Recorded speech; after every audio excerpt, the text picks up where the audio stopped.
আসসালামু আলাইকুম, welcome back to my channel আমাদের স্কুল। আজকে আপনাদের সাথে আলোচনা করব বার্ষিক প্রস্তুতি 2024 শ্রেণী চতুর্থ বিষয় গণিত সংক্ষিপ্ত প্রশ্ন এবং উত্তর। যারা চতুর্থ শ্রেণীর ছাত্রছাত্রীদের অভিভাবক আছেন এবং যারা চতুর্থ শ্রেণীর ছাত্রছাত্রীদেরকে পড়ান, যে আমাদের এখন যে চতুর্থ শ্রেণীর যে নিয়ম অনুসারে নতুন যে প্রশ্ন প্যাটার্নটি হয়েছে, সেই প্রশ্ন প্যাটার্নের আঙ্গিকে আপনাদের সাথে আজকে সংক্ষিপ্ত কিছু প্রশ্ন এবং উত্তর নিয়ে আলোচনা করব। এই প্রশ্নগুলো ভালোভাবে প্র্যাকটিস করালে আশা করি বার্ষিক পরীক্ষার সকল প্রশ্ন কিন্তু এখান থেকে কমন থাকবে। আপনারা এই প্রশ্নগুলো বারবার প্র্যাকটিস করাবেন। যারা অভিভাবক আছেন তারা এই সাজেশনটি আপনারা পিডিএফ ফাইল নিয়ে আমার কাছ থেকে নিয়ে আপনারা প্রিন্ট করে বাসায় আপনারা বারবার আপনাদের ছাত্রছাত্রীদেরকে প্র্যাকটিস করাবেন, যাতে তারা সহজেই প্রশ্নগুলো আনসার করতে পারে। আর যারা টিচার আছেন তারাও এই শীটটি নিয়ে, এই সাজেশনটি নিয়ে আপনারা আপনাদের কোচিং অথবা প্রাইভেটে আপনারা এটি ব্যবহার করতে পারেন বা স্টুডেন্টদেরকে দিতে পারেন। কারণ এটি হচ্ছে যে নতুন যে নিয়ম অনুসারে যে প্রশ্ন প্যাটার্নটি হয়েছে, সেই প্রশ্ন প্যাটার্নের আঙ্গিকে এই যে সংক্ষিপ্ত প্রশ্নগুলো, এক কথার প্রশ্নগুলো, এগুলো আমরা এখানে বাছাই করে নিয়েছি। আশা করি এই প্রশ্নগুলো ভালোভাবে প্র্যাকটিস করলে সকল প্রশ্ন কিন্তু ছোট যে প্রশ্নগুলো সেখানে কমন করবে। আর বড় প্রশ্ন নিয়ে আমি একটা ভিডিও দেব, সেই ভিডিওটি পাওয়ার জন্য অবশ্যই চ্যানেলটি সাবস্ক্রাইব করে পাশে থাকা বেল আইকনটি অন করে রাখবেন, যাতে ভিডিওগুলো দেওয়ার সাথে সাথে আপনাদের কাছে প্রথমে নোটিফিকেশন চলে যায়। আর একটা কথা বলে রাখি, যাদের এই প্রশ্নগুলো এই সাজেশনটির পিডিএফ ফাইল অথবা এমএস ওয়ার্ড ফাইল প্রয়োজন, তারা অবশ্যই আমাকে কমেন্টে বলবেন। আমি আপনাদেরকে হোয়াটসঅ্যাপ নাম্বার দিয়ে দেবো, সেখানে যোগাযোগের মাধ্যমে এই পিডিএফ ফাইলগুলো নিতে পারবেন।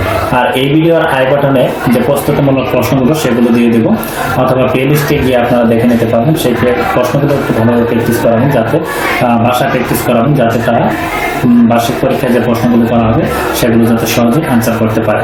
আমি এখানে সবগুলো প্রশ্ন বলবো না, কারণ বলতে গেলে ভিডিওটি লং হয়ে যাবে, বড় হয়ে যাবে। আপনাদেরকে কীরকম ইম্পর্টেন্ট প্রশ্নগুলো নিয়েছে আপনাদেরকে শুধু দেখাবো, কারণ আপনারা এটা পিডিএফ ফাইল অথবা এমএস ওয়ার্ড ফাইল আপনারা নিতে পারবেন। আমাকে কমেন্টে বলবেন, আমি হোয়াটসঅ্যাপ নাম্বার দিয়ে দেবো, সেখানে যোগাযোগের মাধ্যমে আপনারা নিতে পারবেন। প্রত্যেকটি সাজেশন, এই গণিত সাজেশনটি নেওয়ার জন্য আপনাদের 50 টাকা খরচ হবে। আপনারা যারা নিতে চান তারা অবশ্যই আমাকে কমেন্ট করবেন, আমি আপনাদেরকে পিডিএফ ফাইলটি দিয়ে দেবো। সেখানে প্রিন্ট করে আপনারা বাসায় অথবা যারা কোচিং করান তারাও কিন্তু এই শীটটি আপনাদের ছাত্রছাত্রীদেরকে দিতে পারবেন। এখানে দেখেন যে প্রশ্নগুলো কীরকম ইম্পর্টেন্ট, গুরুত্বপূর্ণ। আমি এখানে সবগুলো বলবো না, কারণ একটু আপনাদেরকে দেখাবো যে পিতার বয়স পুত্রের বয়সের 7 গুণ, পিতার বয়স 42 বছর হলে পুত্রের বয়স কত, 6 বছর। এখানে যে প্রশ্নগুলো, সংক্ষিপ্ত প্রশ্নগুলো, এগুলো একটু বারবার প্র্যাকটিস করাবেন। খুবই ইম্পর্টেন্ট প্রশ্ন কিন্তু আপনারা দেখতেই পাচ্ছেন। আমি এগুলো একটু আপনাদেরকে একটু দেখাবো, কারণ সবগুলো বলবো না, কারণ এই প্রশ্নগুলো সকল প্রশ্ন যদি বলতে যায় তাহলে ভিডিওটি অনেক লং হয়ে যাবে। তাই আশা করি আপনাদের এই সাজেশনটি অনেকটুকু উপকারে আসবে, এবং যে বড় প্রশ্নগুলো সেগুলো কিন্তু আপনাদেরকে দিয়ে দিব। সেগুলো পাওয়ার জন্য অবশ্যই আপনারা কমেন্টে বলবেন, আমি ধারাবাহিকভাবে দিব।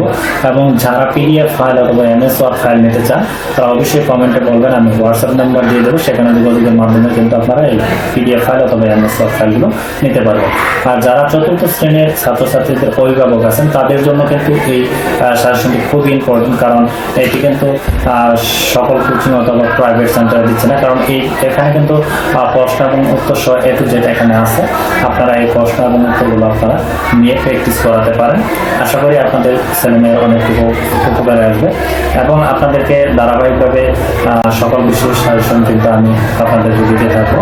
সেগুলো পাওয়ার জন্য অবশ্যই চ্যানেলটি সাবস্ক্রাইব করে পাশে থাকা বেল আইকনটি অন করে রাখবেন, যাতে ভিডিওগুলো দেওয়ার সাথে সাথে আপনাদের কাছে প্রথমে নোটিফিকেশন চলে যায়।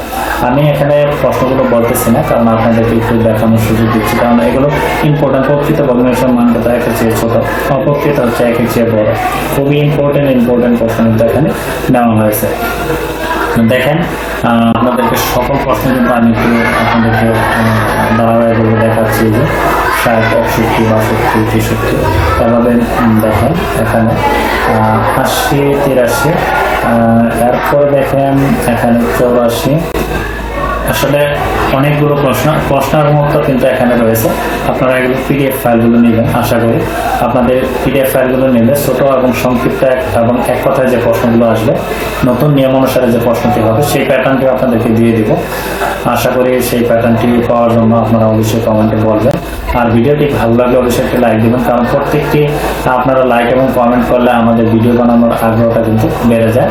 আপনারা এতে পিডিএফ ফাইল অথবা এমএস ওয়ার্ড ফাইল কিন্তু 50 টাকার মাধ্যমে আপনারা নিতে পারবেন। যারা নিতে চান তারা অবশ্যই আমাকে কমেন্টে বলবেন, আমি হোয়াটসঅ্যাপ নাম্বার দিয়ে দেবো। সেই হোয়াটসঅ্যাপ নাম্বার মাধ্যমে আপনারা কিন্তু পিডিএফ ফাইলটি নিতে পারবেন। আশা করি আপনাদের এখানে দেখেন 118টি প্রশ্ন নেওয়া হয়েছে।